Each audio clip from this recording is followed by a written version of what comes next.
자, 오늘은 교재 270페이지죠. 270페이지 하단에 점유의 모습에서 자주점유와 타주점유가 나오죠. 교재를 보기 전에 먼저 좀 생각해 볼 게 있습니다. 점유를 하고 있으면요, 몇 가지 사실에 대해서 추정이 돼요. 그죠? 첫째, 소유의 의사가 추정이 됩니다. 두 번째, 선의가 추정이 되고요. 평온하고 공연함이 추정이 되죠. 항상 조심할 것은 뭐냐면 점유하고 있더라도 추정이 안 되는 게 있습니다. 무과실이죠. 그래서 요 네 가지에 대해서는 추정을 받기 때문에 스스로 뭐 할 필요 없죠? 입증할 필요가 없고요. 무과실에 대해서는 추정받지 않기 때문에 스스로 뭘 해야 되죠? 입증을 해야 된다. 그래서 우리가 저번 주에 선의 취득하면서 선의, 평온, 공연, 무과실 네 가지를 요구했죠. 그죠? 근데 네 가지 중에서 선의, 평온, 공연은 입증할 필요가 없고 무과실은 뭘 해야 돼요? 입증을 해야 된다. 이렇게 되는 거죠. 그 다음에 소유의 의사가 있는 점유가 자주점유고요. 소유의 의사가 없는 점유가 타주점유.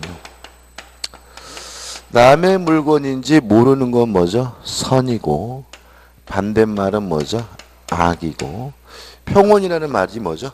평화스럽고 온화한 점유, 이런 말이고, 반대말은 폭력에 의한 점유고, 공연하다는 말은 뭐죠? 공개적이란 말이고, 반대말은 은밀하고 비밀스러운 점에서 은미고, 무과실의 반대말은 뭐죠? 유과실이겠죠.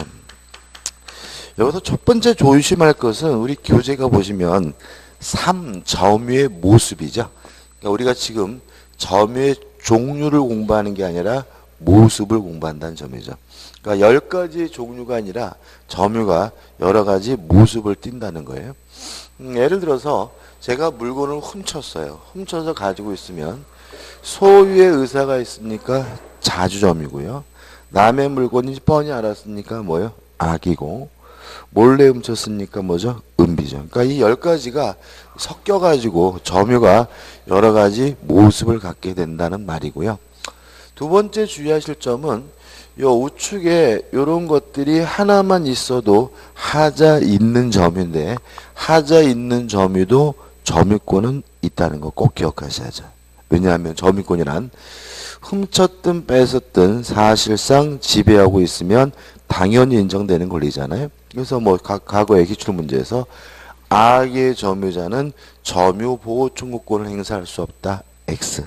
악의 점유자도 뭐예요? 점유자 점유권이 있으니까 당연히 점유 보호 청구권을 뭐 할 수 있죠? 행사할 수가 있다. 이거 조심하시기 바라고. 교재가 처음에 뭐가 나오죠? 자주점유가 타주점유가 나옵니다. 일단 개념은 소유의 의사가 있는 점유가 자주점유, 소유의 의사가 없는 점유가 타주점유거든요. 그럼 요거를 어떻게 구별할 것인가?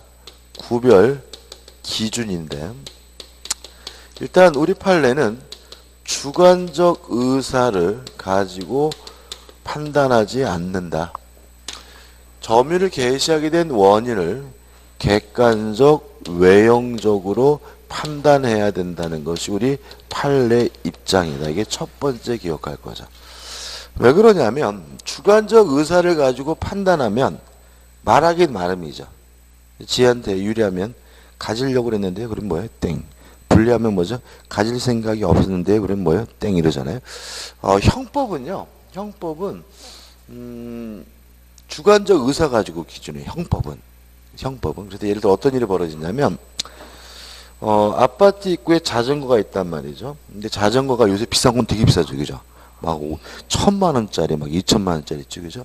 제가 한 몇 년 전에 서울에서 택시 타고 가는데 그 이제 앞에 이제 어떤 아저씨가 서가지고 택시를 잡는데 그 있잖아요. 그 뭐죠? 이렇게 자전거 옷 있죠? 완전히 그것은 뭐죠? 이렇게 쫄쫄이 해가지고 위아래로 쫄쫄이 깨있고 그 다음에 머리에 뭐 파란색으로 머리에 뭐죠? 헬멧까지 쓰고 또 신발은 이렇게 클립 달려가지고 이제 어떻게 좀 뒤뚱뒤뚱 신발 있잖아요. 그죠? 그거 신고 막 택시를 막 잡는 거예요. 그래가지고 제 차에 탑승을 했거든요. 합승을 했어요. 그러니까 이제 운전기사가 신기하니까 물어보더라. 아니 무슨 자전거 타시는 분 자전거를 타야지 왜 택시를 타냐고 그랬더니 그 양반이 그러는데 자전거를 1,500만 원 주고 샀대요. 사가지고는 이제 그 한강 고수부시 타다가 잠깐 내려가지고 화장실 갔다 왔는데 없어졌대요. 그래서 없어져가지고 집에 가려고 택시 잡는 거라 그러더라고요. 그죠? 그래가지고 한참 웃었던 기억이 나는데 아무튼 자전거 있길래 자전거를 타고 500m쯤 가다가 잡혔어요. 근데 만약에 진술을 급해서 타고 갖다 두려고 그랬습니다. 이렇게 진술하면요. 소유의 의사가 없기 때문에 아무리 비싸도 이건 무죄예요. 근데 급해서 타고 가려고 그랬습니다. 이렇게 진술하면 소유의 의사가 있기 때문에 뭐가 되냐면 절도 이렇게 돼요. 이게 민법은 형법은 뭐죠? 주관적 의사를 가지고 판단하기 때문에 그래서 이게 아다르고 어다르고요. 그래서 그 미국 영화 같은 거 보면은 변호사 오기 전까지는 한마디도 안 한다 이런 얘기 하잖아요. 그죠? 근데 우리나라는 사회적 분위기가 그런 게 아니죠. 그죠? 잡혀가지고 변호사 오기 전까지 한마디 안 합니다. 그러면 어떻게 해요? 왠지 두드려 맞을 것 같은 분위기니까. 그래서 우리나라는 어떻게 되냐면 경찰관이 어떻게 질문하느냐에 따라 달라요. 예를 들어서 경찰관이 이 사람이 좀 이뻐요. 그죠? 그러면 아유 급하셔서 잠깐 쓰고 갖다 두려고 그러셨나 보죠? 이렇게 물어봤을 때 예, 그럼 뭐예요? 무죄. 근데요, 만약에 아우 진짜 급하셨나 봐요. 급하셔서 이거 타고 가시려고 그랬죠? 이렇게 물어봤을 때 예, 그럼 뭐예요? 절도 이렇게 되거든요. 아무튼 형법은 이렇게 판단하는데 민법은 그럴 수가 없다는 거죠. 거래의 안전보호 때문에. 그래서 주관적 의사를 가지고 판단하는 것이 아니라 객관적 외형적으로 판단합니다. 따라서 객관적 외형적 원인이 만약에 매매라면 교환이라면 증여라면 소유의 의사가 있기 때문에 무슨 점이에요? 자주점이고요. 만약에 객관적 외형적 원인이 임대차다, 사용대차다, 임치다 이런 경우에는 뭐죠? 타주점 이렇게 되는 거죠. 그 다음에 요 매매계약이 무효예요. 그래도 자주점이다. 왜냐하면 무효인 매매 계약을 하면 소유권을 가질 수는 없습니다. 그렇지만 왜 무효인 매매 계약을 했냐면 가지려고요. 따라서 소유권은 없더라도 무슨 점이에요? 자주점유가 되고요. 요 매매 목적물이 매도인 게 아니래요. 남의 거래요. 타인 소유물이라도 무슨 점이에요? 자주점입니다. 물론 남의 물건이라면 소유권을 취득할 수는 없겠죠. 그렇지만 왜 남의 물건을 샀겠어요? 가지려고. 그래서 무슨 점이죠? 자주점이에요. 여기까지는 문제가 없어요. 근데 문제는 뭐냐면 우리 판례는 무효래도 자주점이고 타인 소유물이라도 자주인데 이러한 사실을 알면서 악의로 무단으로 점유했다는 사실이 입증이 되면 이때는 더 이상 자주점유가 아니라 타주점유라는 것이 우리 판례 입장입니다. 명백히 이 판례는 잘못된 겁니다. 왜냐하면 무효란 사실을 알았다면 선의가 아니라 악의가 되죠. 왜 자주해서 타주냐? 오히려 왜 무효인지를 알면서 샀겠어요? 가지려고 그런 거 아닌가요? 근데 여전히 무슨 점해야 돼요? 자주점해야 되거든요. 그래서 이 부분에 대해서는 학자분들이 비판을 대단히 많이 합니다. 근데 문제는 우리는 학문적으로 공부하는 게 아니라 객관식 문제를 풀기 위해서 공부하는 거니까 어떻게 해요? 받아들이셔야 되겠죠. 그래서 어떻게 된 거죠? 무효면 뭐예요? 자주. 무효임을 알면서 했으면 뭐예요? 타주. 타인 소유물이라도 뭐예요? 자주. 타인 소유물임을 알면서 하면 뭐죠? 타주에서 요 알면서라는 말이 대단히 뭐죠? 중요해지는 거죠. 그래서 교재 보시면은 271페이지에 의가 나와 있죠. 그죠? 그 다음에 1번 해가지고 자주점유, 2번에서 타주점유에서 어디까지 나오고 있냐면 객관적 외용운조를 결정한다 이런 말이 나오고, 매매, 교환, 증여 이런 뭐죠? 자주고, 뭐 지상권, 임대, 사용대차 이런 뭐죠? 타주란 말이 나오죠. 그 다음 이제 판례라는 말이 나와 있는데, 판례 좀 보자 말이죠. 이거 외울 것들은 아니에요. 연습입니다. 보세요. 1번. 자주점유가 뭐냐 되는 판례니까 한번 읽어보시기 바라고, 다시 말하면 소유의 의사가 있는 점유를 말하고 소유권이 있느냐 없느냐는 뭐 하지 않습니까? 고려하지 않고요. 2번 판례는 주관적 의사는 고려하지 않고 객관적 외형적으로 판단한다는 얘기고요. 그 다음에 3번 매수인의 점유에서 나오는데 한번 볼까요?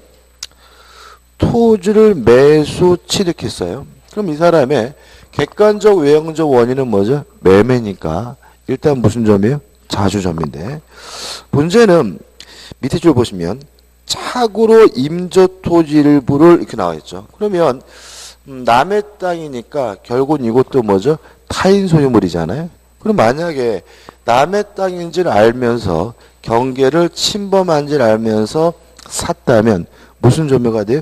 타주 점유가 해야 되겠지만, 어쩌고저쩌고 해가지고 자신의 소유임을 믿었다 이런 말이 나온단 말이죠. 그럼 뭐죠? 남의 땅인지를 몰랐다는 얘기니까 무슨 점이에요? 자주점유죠. 물론 6번 판례하고 좀 비교를 해봐야 되는데, 6번 판례 보시면 이런 말이 나옵니다. 면적이 등기 부상 면적을 상당히 초과하는 경우에 매수인의 점유, 매매에 대한 건물의 부지면 등기 상당히 초과한 경우 이렇게 나왔잖아요.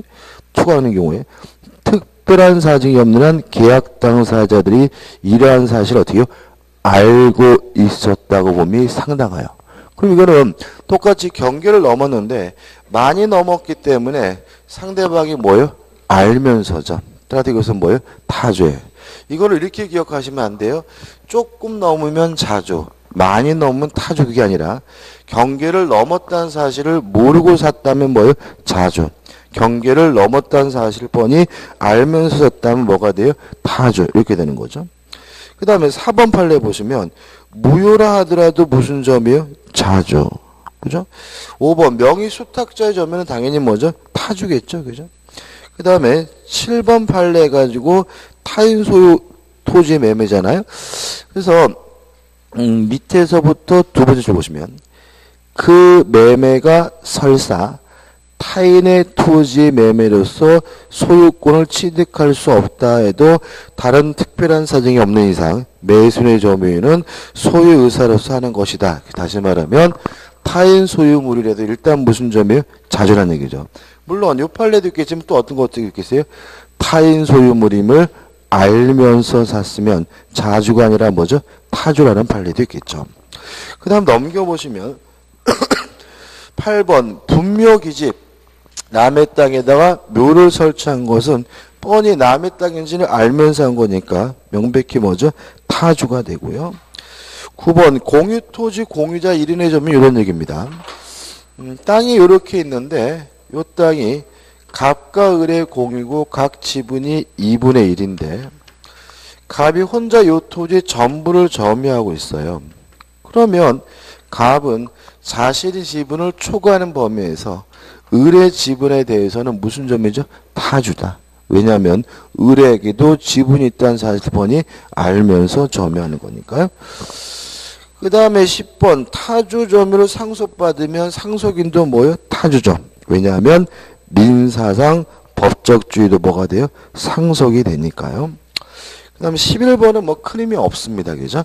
그럼 결과적으로 우리 교재보다 제가 지금 적여 있는 요 간단하게 적은 것이 더 뭐예요? 자세한 거예요. 그래서 매매 계약이 있으면 자주, 매매가 무효래도 뭐예요? 자주, 타인 소유물이라도 뭐예요? 자주, 무효임을 알면서 타주, 타인 소유물임을 알면서 하면 뭐죠? 타주. 이렇게 된다는 꼭 기억해 주시고 나중에 문제를 풀 때도 어렵지 않게 풀 수 있으니까 너무 걱정하지 않으셔도 되겠죠.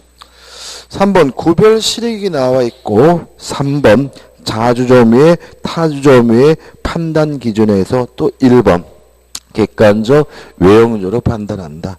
이번 잘 모르겠다. 그러면 자주점임을 뭐 받아요? 추정을 받기 때문에 스스로 뭐 할 필요 없죠? 입증할 필요가 없다. 그래서 8가 나옵니다. 자, 한번 생각해 보죠. 자주점임은 추정받기 때문에 스스로 뭐 할 필요 없어요? 입증할 필요가 없어요. 그럼 예를 들어서 점유자가 소유자에게 지가 소송을 제기했어요. 소송을 제기했다가 입증하려다가 실패했어요. 그래도 무슨 점이에요? 자주점인 거예요. 왜냐하면 점유자는 스스로 뭐 할 필요 없어요? 입증할 필요가 없는 거니까, 그죠? 그럼 이 사람이 자주에서 타주로 바뀌려면 어떻게 하느냐? 소유자가 점유자에게 소송을 제기해서요. 점유자를 패소시켜야 비로소 이 사람의 점유는 자주에서 뭐로 바뀌어요? 타주로 바뀌는 거죠. 따라서 누가 소송을 제기하는지를 조심하셔야 되고요. 그래서 1번 보시면 점유자 스스로 입증하려다 뭐 한 거예요? 실패한 거죠. 따라서 여전히 뭐죠? 자주점이고 2번은 의미가 없습니다. 그 다음 우측에 보시면 4번 해가지고 점유의 전환이 나와요. 일단 타주 점유가 자주 점유로 전환되는 경우가 있다. 가장 대표적이고 중요한 것은 뭐냐 하면 새로운 권원이 존재하는 경우입니다. 무슨 말이냐? 예를 들어 가지고 임차인의 점유는 무슨 점유죠? 타주 점유죠. 근데 이 임차인이 열심히 돈 벌고 저축을 해가지고 그 아파트를 사겠다라고 매매 계약을 했어요. 그럼 이제 이 사람은 임차인이기 전에 뭐이기도 한 거죠? 매수인이기도 한 거죠. 따라서 이 사람은 타주에서 뭐로 바뀌어요? 자주로 바뀌는 거죠. 그래서 새로운 권원 이렇게 나오면 어렵게 생각하지 마시고 새롭게 매매 계약을 했다. 이렇게 받아들이시면 되고요. 그 다음에 두 번째는 소유의 의사의 표시입니다. 이건 말도 안 되는 얘기인데. 제가 세입자인데요. 집주인한테 전한 거죠. 안녕하세요. 저 세입자인데요. 이제부터 이 아파트 제가 가질 거예요. 신경 쓰지 마세요. 이랬단 말이죠. 그러면 집주인이 황당하면서 저를 쫓아나겠죠. 물론 쫓아낼 땐 쫓아나더라도 저는 무슨 점유인 거예요? 자주점인 거죠. 따라서 소유의 의사를 표시하면 타주에서 뭐로 바뀝니까? 자주로 바뀐다. 그죠? 그 다음에 이제 두 번째로 자주점유에서 타주점유로 바뀌는 경우가 있어요. 실제로 한 가지인데 뭐냐면 인도해줘야 될 의무가 발생하면 더 이상 자주점유가 아니라 뭐죠? 타주입니다. 그러니까 뭐 가장 대표적인 것이 매매 계약을 한 후에 매도인이죠. 자, 매매 계약을 했어요. 그러면 매도인에게 뭐가 발생했죠? 인도해줄 의무가 발생하죠. 따라서 이제부터 이 사람은 소유권이 있다 하더라도 자주점유가 아니라 뭐가 돼요? 타주점인 거고요. 또 아니면 그 목적물이 경매가 됐어요. 경매가 이루어진 후에 기존의 소유자죠. 경매가 이루어지게 되면 인도해 줘야죠. 그죠? 자기 살고 있는 집이 뭐죠? 경매됐습니다.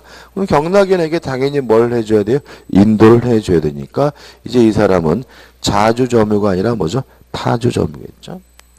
세 번째, 해제 후에 매수인의 점유요. 자, 이게 무슨 말입니까? 매매 계약을 하고 매수인이 인도를 받았는데 그 매매 계약이 해지가 됐어요. 그러면 원상 회복해야 되겠죠? 돌려줘야 되겠죠? 그래서 이제는 더 이상 자주점유가 아니라 뭐가 돼요? 타주점유가 되는 거죠. 네 번째, 본권에 관한 소송에서 점유자가 패소 판결이 확정이 됐어요. 자, 이런 얘기죠. 점유자가 여기입니다. 그죠? 소유자로부터 소송을 제기해가지고 점유자가 뭘 했어요? 패소를 했어요. 그러면 이제 점유자에게는 소유자에게 뭐 해줄 의무가 발생했습니까? 인도해줄 의무가 발생했으니까 패소 판결이 확정이 되면 자주점유가 아니라 뭐죠? 타주점유죠. 더 많겠죠, 그죠? 더 많은데 가장 중요한 것은 뭐예요? 인도해줘야 될 의무가 발생한다면 더 이상 자주가 아니라 뭐죠? 타주입니다. 그래서 교재에 박스까지 제가 어떻게 해요? 설명드린 거니까 한번 보시면 되겠죠. 그 다음에 하단에 보시면 자주점유의 추정에 번복해가지고 1번, 2번 해가지고 요 얘기가 또 나왔죠. 그죠? 알면서 악의로 무단으로 점유했다는 사실 입증이 되면 더 이상 자주가 아니라 뭐죠? 타주입니다. 그 다음에 넘겨보시면 악의 무단 점유가 나오죠. 한번 읽어볼까요? 점유자가 점유 개시 당시 소유권 취득의 원인이 될 수 있는 법률행위 기타 법률 요건 없이 그와 같은 법률 요건이 없다는 사실을 잘 알면서, 항상 키포인트는 뭐예요? 알면서 어쩌고저쩌고 하면 자주점유가 아니라 뭐죠? 타주점유다 이렇게 되는 거죠. 그 다음 6번 점유의 승계와 그 효과 해가지고 복잡하게 나와 있는데 이 부분은 이런 문제입니다. 20년간 타인의 부동산을 점유하면 뭐 할 수 있냐면 취득시할 수 있죠. 그죠? 일단 기억하시고 그 다음에 좀 이따 하겠지만 선의 점유자에게는 과실수취권이 있고요. 악의 점유자에게는 과실수취권이 없어요. 이게 무슨 뜻이죠? 선의 점유자는 차임 지료를 지급할 필요가 없고요. 악의 점유자는 차임 지료를 어떻게 해요? 지급해야 된다 이런 얘기거든요. 자, 이거 한번 생각해 보자. 자, 갑이라는 사람이 예를 들어서 17년간 점유를 했고요. 을이 그것을 승계받아서 3년을 추가로 점유했어요. 이런 경우에 을은 자신만의 점유 3년만 주장할 수도 있고요. 합산해가지고 20년을 주장할 수도 있고 선택할 수가 있어요. 근데 만약에 갑이 악의 점유고 을이 선이라면 을이 만약에 3년만을 주장했다면 선의의 3년이 되지만 합산해서 악의 20년을 주장했다면 이때는 20년을 주장했다면 뭐가 되죠? 악의 20년이 돼요. 여기서 이제 을이 신중하게 선택을 해야 돼요. 왜냐하면 20년을 주장하면 취득시 할 수 있어요. 왜냐하면 점유 취득시는 악이라도 상관이 없거든요. 근데 만약에 을이 합산해가지고 20년을 주장했다가 취득시효 못하고 패소를 하게 되면 20년 동안 지료를 내야 돼요. 왜요? 악의 점유자는 뭐죠? 과실수취권이 없으니까. 재판은 항상 이긴다는 보장이 없잖아요. 그래서 만약에 을이 봤을 때 자기가 재판에서 질 것 같으면 차라리 선의의 3년을 지정하는 게 나아요. 그러면 땅은 취득하지 못하더라도 3년 동안 무엇은요? 지료는 낼 필요가 없어요. 그래서 우리 민법에 뭐하고 있는 거죠? 선택권을 인정하고 있는 거고요. 을의 입장에서는 신중하게 뭐 할 수밖에 없어요? 행동할 수밖에 없는 거예요. 이해되시죠? 그죠? 다만 예외가 있어요. 갑에서 을로 점유가 승계된 이유가 상속으로 넘어온 거라면 이때는 을은 선의의 3년을 주장하지 못하고요. 악의 20년을 주장해야 돼요. 왜냐하면 상속은 민사상 법적 지위도 승계시켜요. 아버지가 악이면 아들도 뭐 해야 돼요? 악이어야 돼. 그래서 만약에 아버지한테 상속받은 거라면 그때는 재판에서 질 것 같다 하더라도 어쩔 수 없이 뭐죠? 악의 20년만 주장해야 된다는 것까지만 이해하시면 돼요. 끝입니다. 예. 네. 그럼 안 되죠. 그죠? 그러니까 우리가 항상 신의칙이죠. 그죠? 그러니까 요렇게 주장했다가 불리하면 요렇게 바꾸는 건 허용되지 않아요. 그러니까 항상 주장할 때는 뭐죠? 신중해야 되는 거죠. 그죠? 그 다음 우측에 보시면 이제 선의 점유와 악의 점유 한번 보시면 될 것 같고, 과실 있는 점유, 과실 없는 점유. 다시 말하면 무과실은 뭐 되지 않죠? 추정되지 않죠. 평온, 공연, 폭력, 은배의 점. 이 부분은 그냥 뭐죠? 용어 정리니까 한번 보시면 될 것 같고요. 넘겨보시면 계속 점유와 불계속 점유가 나와 있는데, 이런 문제입니다. 또 이것도. 20년간 점유를 해야지 취득시효하거든요. 그러면 취득시효를 주장하려면 자신이 20년간 점유했다는 사실을 뭘 해야 되냐면 입증해야 돼요. 그것도 쉽지 않아요. 그죠? 매일매일 아침에 일어나가지고 인증서 찍을 수도 없고, 그죠? 그래서 우리 민법은 시작한 때와 끝나는 때만 입증하면 중간은 뭐죠? 계속된 것으로 뭘 해요? 추정을 해요. 그래서 매일매일 뭐 할 필요 없어요? 입증할 필요가 없고요. 한 가지 주의하실 점은 요겁니다. 이렇게 시작하는 사람과 끝나는 사람이 다르더라도 상관이 없어요. 시작한 때와 끝나는 때만 뭐 하면요? 입증하면 중간은 뭐죠? 계속된 것으로 추정한다 정도만 기억하시면 되겠죠. 하자 있는 점유, 하자 없는 점유. 좌측에 요 5가지를 다 가지고 있으면 뭐죠? 하자 없는 점유. 우측에 하나라도 있으면 뭐죠? 하자 있는 점유. 다시 말하면 하자 있는 점유도 뭐는 있죠? 점유권은 있습니다. 확인 문제입니다. 특별한 사정이 없는 한 타주 점유자인 경우를 모두 고른 것은 기억, 타인의 토지 위에 묘를 썼어요. 타주 점유죠. 니은번 상대방에 대하여 소유의 의사를 밝힌 점유자, 요거죠. 소유의 의사를 표시했으면 쫓겨나더라도 일단은 뭐죠? 자주고. 디귿번 소유의 권한이 불명해요. 자주점이면 뭐 받아요? 추정받죠. 잘 모르면 자주점이죠. 리을번 목적물의 인도 의무를 지고 있는 매도인의 점유자. 자, 인도 의무가 있다면 더 이상 자주가 아니라 뭐죠? 타주인 거죠. 그래서 타주점인 것은 기억, 리을 해가지고 1번이 답이죠. 우측에 점유권의 취득과 소멸해가지고 설명드릴 게 없죠. 이건 우리가 일종의 권리의 취득과 점유 관련 한번 쭉 보시면 될 것 같고요. 넘어가시면 이제 바로 5번에서 점유권의 효력에서 1. 점유자의 추정적 효력을 볼 겁니다. 1번 점유의 태양과 관한 추정 또 나와있죠. 그죠? 소유의 의사, 선의 평온 공유는 뭐가 돼요? 추정되고 무과실은 뭐 되지 않습니까? 추정되지 않는다. 그 다음에 점유 계속의 추정 또 나와 있네. 그죠? 시작한 때와 끝나는 때만 뭐요? 입증하면 중간은 뭐죠? 계속된 것으로 추정이 되고 점유를 시작한 사람은 갑이고 끝내는 사람은 어떻게 을이라도 상관이 없다라는 말이 나와 있죠.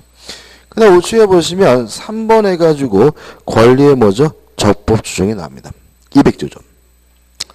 점유자가 점유물에 대하여 행사하는 권리는 메모를 해야 된다 그랬죠. 이 권리는 해서 이 권리를 동글뱅이 쳐서 밖으로 뽑아서 소유권 이렇게 적어야 되죠. 그죠?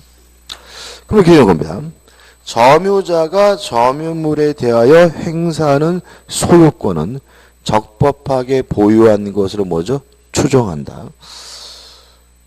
무슨 말이죠? 자, 이런 얘기죠. 제가 안경을 쓰고 있단 말이죠. 그럼 저는 이 안경에 대해서 뭐 하고 있죠? 점유하고 있어요. 여러분들 어떻게 생각한다고요?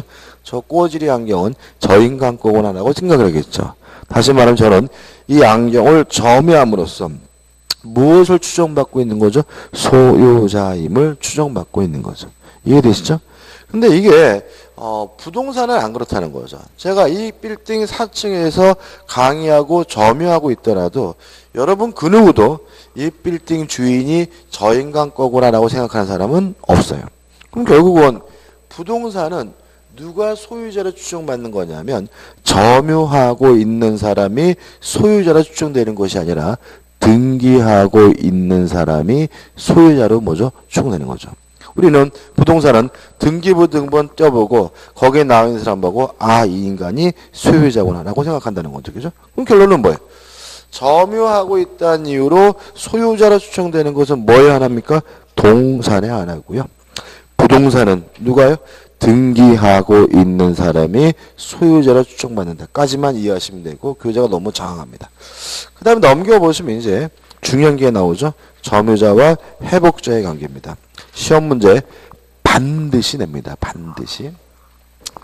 이걸 반드시 내는 이유가 있어요. 지금까지 본 것들은 실제로는 점유에 관한 독립적인 문제가 아니라 취득시하고 결합이 돼야 돼요. 예. 그러니까 취득시하고 결합되기 때문에 점유권에서도 시험 문제를 반드시 내야 되는데 점유에 관련된 독립된 문제를 낼 수 있는 거는 요거 하나밖에 없어요. 그래서 점유자와 회복자의 관계는 매년 빠짐없이 무조건 뭐 하고 있어요? 출제하고 있고요. 그래서 반드시 마치고 반드시 뭐죠? 정리를 해야 합니다. 일단 정리를 해볼 건데요. 이런 문제입니다. 어떤 사람이 물건을 점유하고 있다가 그 물건을 돌려주게 됐어요.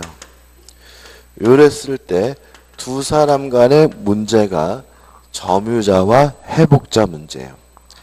조심할 것은 여기서 말하는 점유자는 아무런 이유도 없이 남의 물건을 점유하다가 돌려준 사람만을 의미한다는 거예요. 여기서 계속 지문을 내요. 근데 계속 틀려.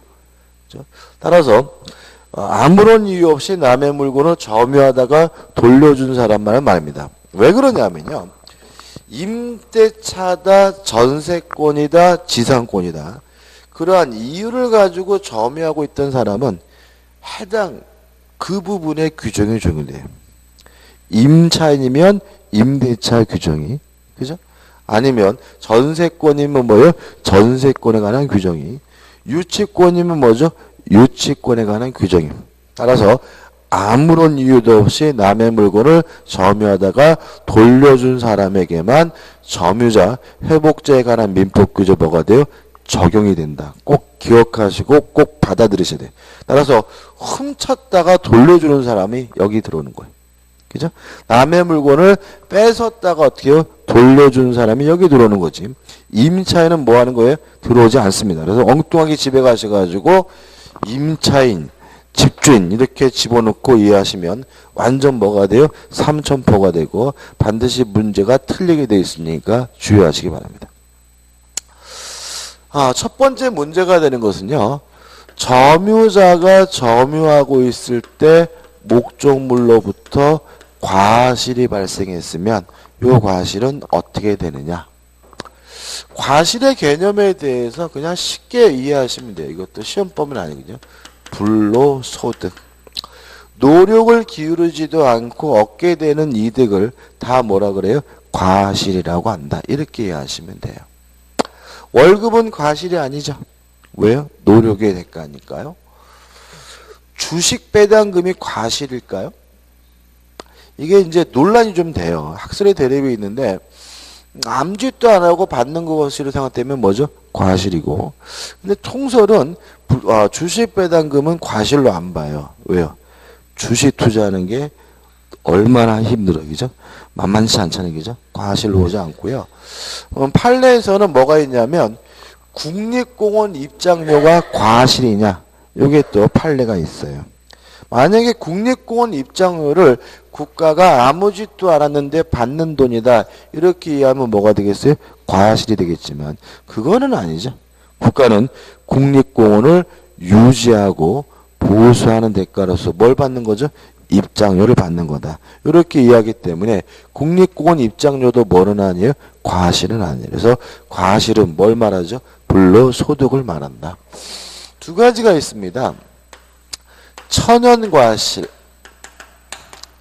사과나무를 가지고 있는데 암지도 않았는데 가을에 사과가 열려요. 천연과실이고, 소를 키우는데 소에서 아침마다 우유를 짜고, 닭을 키우는 닭이 달걀을 낳고, 또 계란값도 되게 비싸죠, 그죠? 엊그저께 계란 한 판 샀는데 8,900원. 계란. 그 다음에 개를 키우는데 개가 새끼를 낳았다. 강아지. 이런 것들은 뭐가 돼요? 천연과실이고. 그 다음에 법률 규정에 의한 과실. 법정 과실이 있죠. 그러니까 이게 무슨 말이죠? 법의 규정에 의해서 인정하는 뭐죠? 불로소득이라는 거죠. 돈을 빌려줬는데 아무 짓도 안 하는데 이자를 받고요. 차임이나 지료는 뭐가 돼요?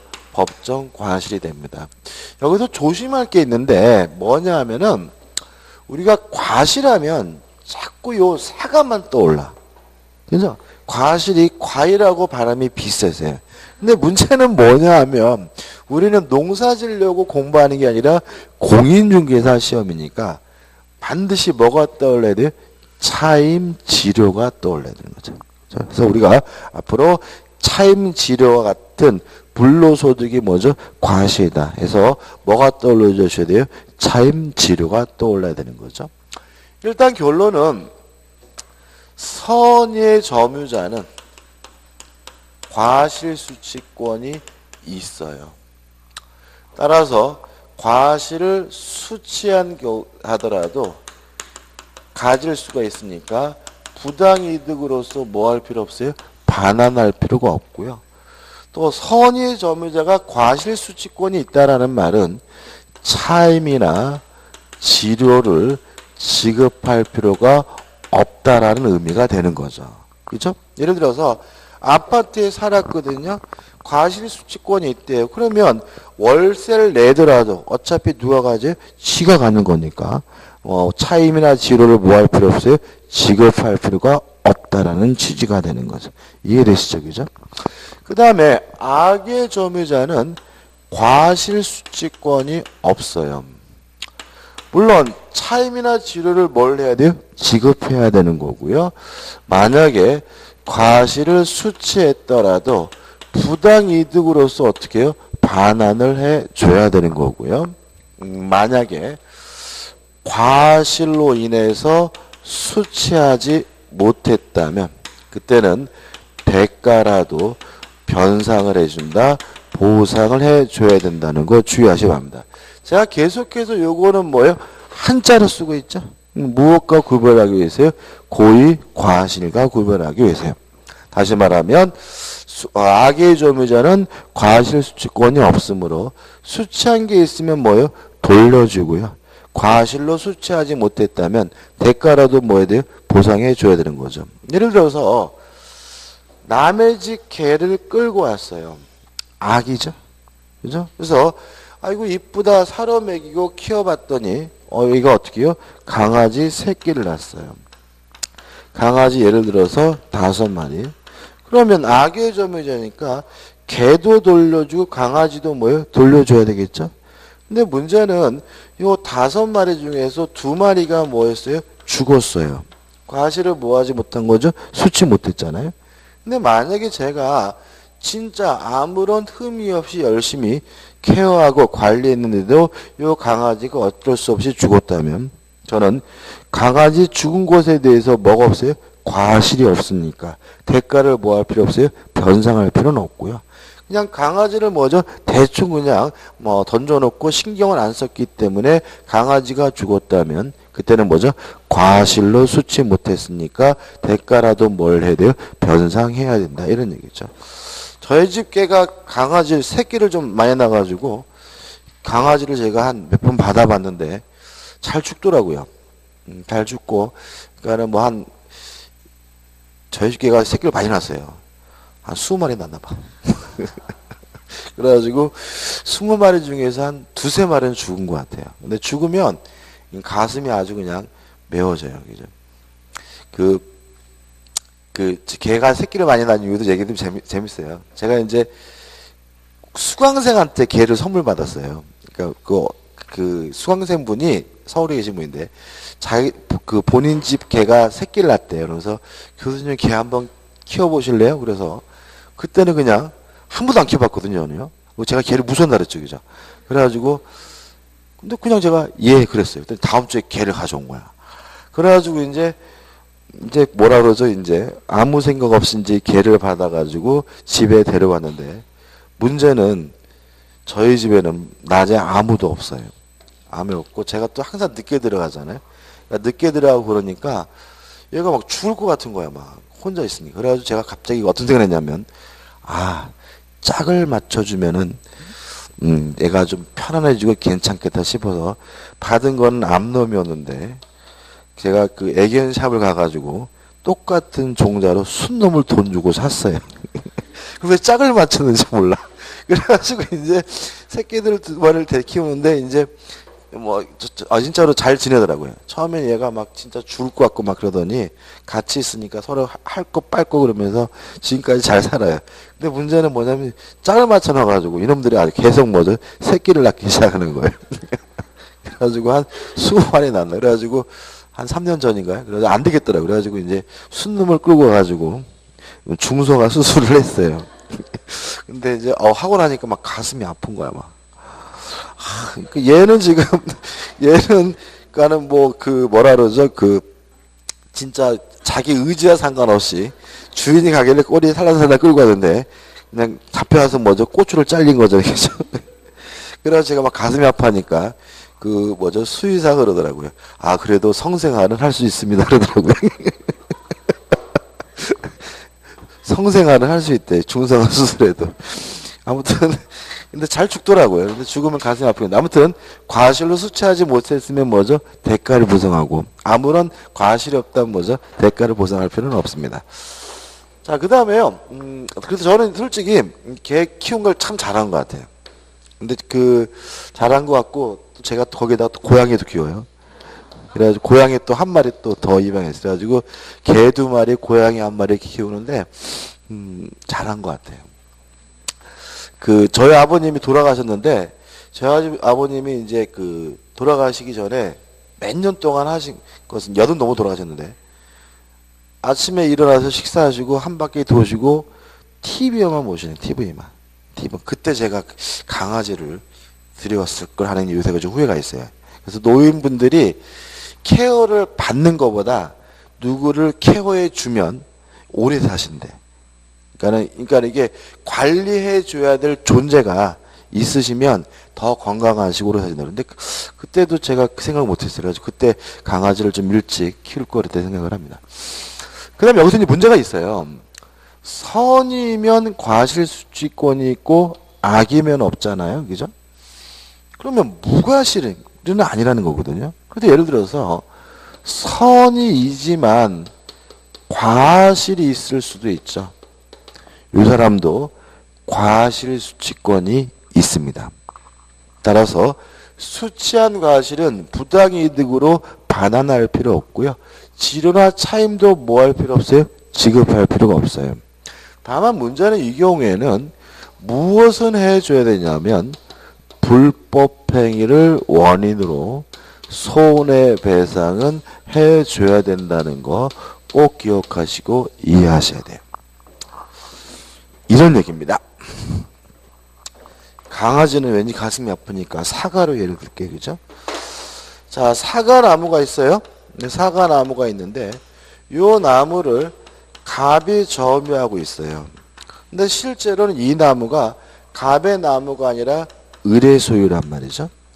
근데 갑은 이 나무가 을의 소유라는 사실을 몰랐어요. 선이에요. 다만 주의를 기울였으면 충분히 을의 나무란 사실을 알 수가 있었다면 뭐는 있는 거죠? 과실은 있는 거죠. 근데 가을이 돼가지고 사과를 2박스를 땄더니 을이 나타나가지고 내 나무에서 딴 사과니까 사과 달라고 하네요. 요 사과 줄 필요가 없다. 왜냐하면 선의 점유자는 뭐가 있어요? 과실수취권이 있으니까 수취한 과실을 뭐 할 필요 없죠? 반환할 필요는 없는 거죠. 그럼 을에게 손해가 생기죠. 왜요? 갑의 과실 때문에. 불법행위가 뭔가요? 고의나 과실로 타인에게 손해를 입히는 거잖아요. 그러면 갑의 과실로 을에게 뭐가요? 손해가 발생한 것이니까 을은 갑에게 무엇을 원인으로요? 불법행위를 원인으로 손해배상은 뭐죠? 청구할 수가 있다. 이렇게 되는 거죠. 까집니다. 그죠?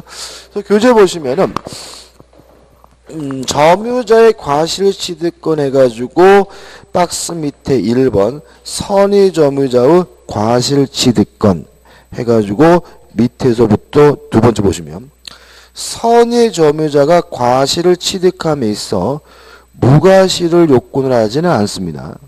판례는 오신에 정당한 근거가 있어야 한다라고 나와 있는데 이건 뭐냐면 무과실이 되기 위해서가 아니라 선이려면 오신할 정당한 근거가 있어야 된다는 뜻이고요. 중요한 건 아니고 무과실을 요건하지는 않는다는 거 기억해 두셔야 되고요. 효과에 가지고 제가 열심히 설명드린 내용이 나와 있고요. 주의하실 것은 동그라미 D죠. 그러나 선의 점유자가 과실을 취득함에 있어서 그에게 뭐가요? 과실이 있는 경우에는 과실 취득권을 인정하되 그 과실에 대하여 불법행위에 의한 손해배상 책임을 진다. 지금 방금 설명드렸고 뭐 하셔야 돼요? 이해하셔야 되겠죠. 그 다음에 악의 점유자는 과실 수취권이 없다. 그죠? 설명드린 거 보시면 될 것 같고 여기서는 판례 자체 그닥 중요한 것은 아니기 때문에 판례는 안 보셔도 됩니다. 그 다음에 넘겨보시면 점유물의 멸실 훼손에 대한 책임이 나오죠. 자, 두 번째 문제입니다. 점유물이 멸실 훼손됐어요. 멸실 훼손된 경우는 두 가지로 나뉩니다.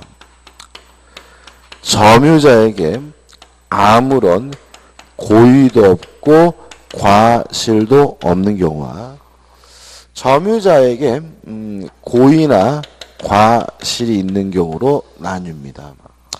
만약에 점유자에게 아무런 고의도 과실도 없다면 당연히 책임을 안 집니다. 점유자에게 고의나 과실이 있어야 뭘 집니까? 책임을 집니다.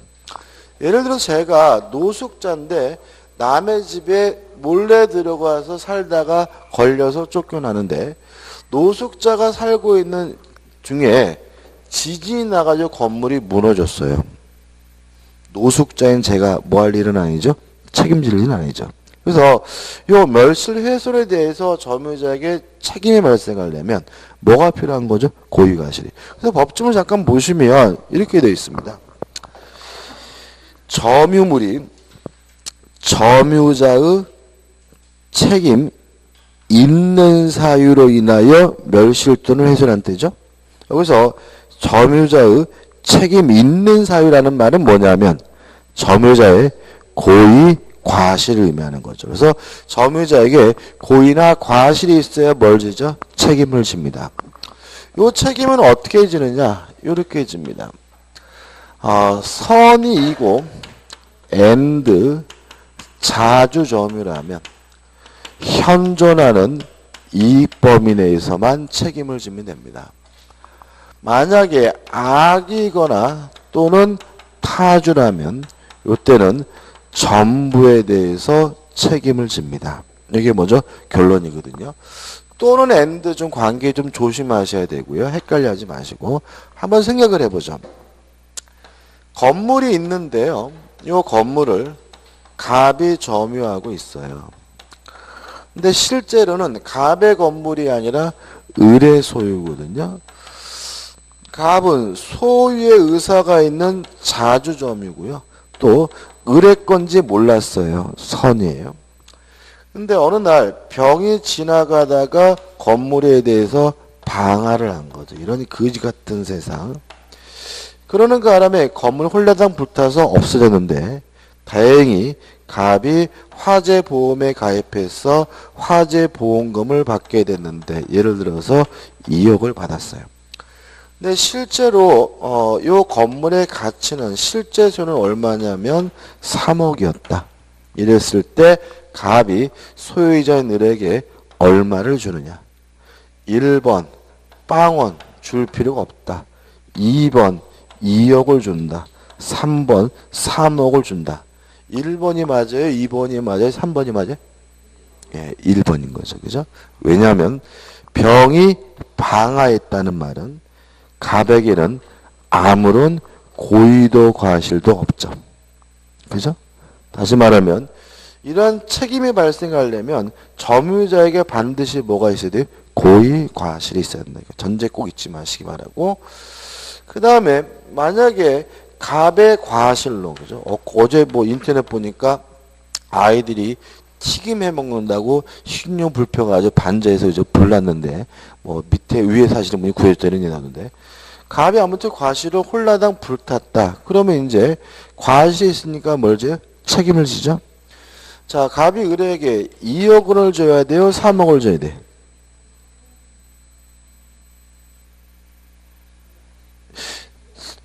선이고 자주인데? 자주이고 선이. 2억이죠, 그죠? 다시 말하면 선이고 자주점이면 현존이익이잖아요. 지금 건물은 없어지고 뭐만 남아있어요? 보험금만 남아있잖아요. 2억을 주는 거죠. 근데 만약에 갑이 악이거나 타주면 3억을 줘야 되겠죠. 그래서 2억에다가 자기 돈 1억을 보태가지고 뭐죠? 3억을 준다. 이게 뭐죠? 결론인 거죠. 뭐 특별히 어려운 건 없고요. 교전 한번 쭉 읽어보시기 바랍니다. 그다음 마지막으로 세 번째 비용입니다. 일단 비용이 두 가지가 있어요. 두 가지가 필요비와 유익비가 있어요. 일단 필요비는 보존에 필요한 비용 보존비, 더 쉬운 말로 하면 수리비를 필요비라고 하고요. 유익비라는 것은 이익이 있는 비용 해가지고 쉬운 말로 하면 뭐죠? 계량비를 말합니다. 예를 들어 가지고 지붕에 물이 새 가지고 지붕을 수리했다면 그건 뭐가 돼요? 필요비인 거고, 수리하러 올라가 보니까 뭐 손도 못 대게 했어요. 그래서 지붕을 새 거로 바꿨다. 그럼 뭐가 돼요? 유익비죠. 보일러 고장 나서 수리했다. 필요비. 보일러를 최신식으로 바꿨다. 유익비. 이렇게 되는 거고요. 이러한 필요비, 유익비에 대해서 비용은 선의 점유자든 악의 점유자든 뭐 할 수 있어요? 청구할 수 있다는 거죠. 그죠? 선악불문을 청구합니다. 다만 문제가 되는 것은 필요비의 경우 점유자가 과실을 수취했다면 이때는 통상의 필요비는 청구할 수가 없다는 거 꼭 기억해 두시기 바랍니다. 그래서 오히려 필요비의 경우에는 악의 점유자가 청구한다는 거죠. 왜냐하면 선의 점유자는 뭘 하게 돼요? 과실을 수취하잖아요. 예를 들어서 건물에서 살았으면 선의 점유자는 차임지료를 안 주잖아요. 그 차임지료를 안 준다는 말은 뭘 해요?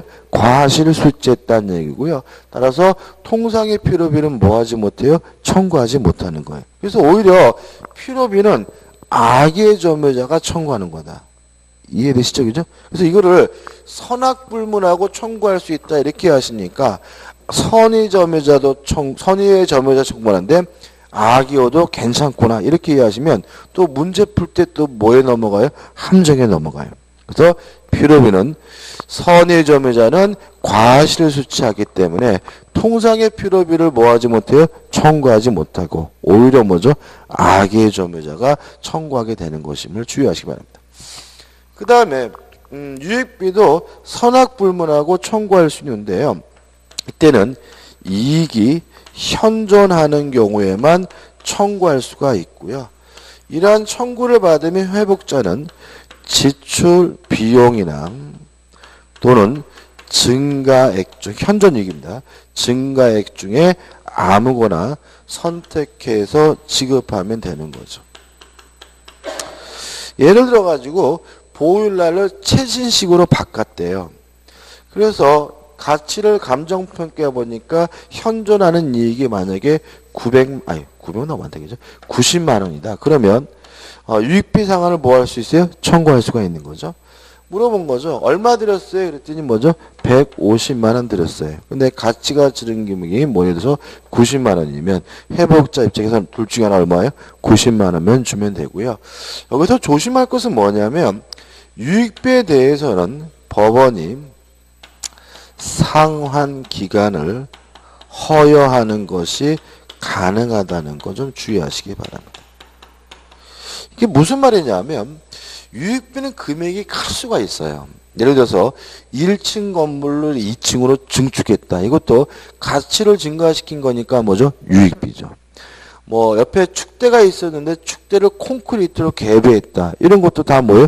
유익비이기 때문에 금액이 클 수가 있습니다. 그래서 법원은 뭐 한 달 후에 줘라, 두 달 후에 줘라, 6개월 후에 주라 같은 상환기간을 뭐죠? 허용하는 것이 가능하고요. 이런 상환기간을 허용하는 것은 뭐에만요? 유익비에만 있는 제도라는 거 조심하시면 됩니다. 끝입니다. 비용도 요 정도만 기억하시면 되고 유치권과 관련된 부분은 우리가 뒤에서 보면 되겠죠. 넘겨보시면 확인 문제가 나옵니다. 점유에 관한 설명으로 틀린 것은 1번 점유자는 평원 공연하게 점유한 것으로 추정된다. 5. 맞점. 2번 사실상 지배가 계속되는 한 점유할 권리의 소멸로 점유권이 소멸하진 않는다. 맞나요? 맞겠죠. 다시 말하면 제가 아파트를 팔았어요. 아파트를 팔고 이전 등기까지 해줬다면 저에게는 뭐가 없어요? 소유권이 없고요. 저에게 인도 의무가 발생했으니까 저의 점유는 뭐죠? 타주 점유죠. 타주 점유도 뭐는 있다고요? 점유권은 있는 거잖아요. 그래서 점유할 권리가 없어졌다. 소유권이 없어지더라도 계속 점유하고 있다면 여전히 뭐예요? 점유권이 있는 거니까 맞는 질문이죠. 3번 점유자는 스스로 자주점유임을 증명해야 한다. X. 4번 간접점유자는 목적물 반환증후권 양도함으로써 간접점유를 승계시킬 수 있다. 이게 뭐죠? 인도 방법이죠. 5번 건물 소유자가 현실적으로 건물이나 그 부지를 점거하지 않더라도 특별한 사정이 없는 한 건물 부지에 대한 점유가 인정된다. 물론 이것도 어떻게 맞는 질문입니다. 좀 쉬었다가 점유보호증후권을 보도록 하겠습니다.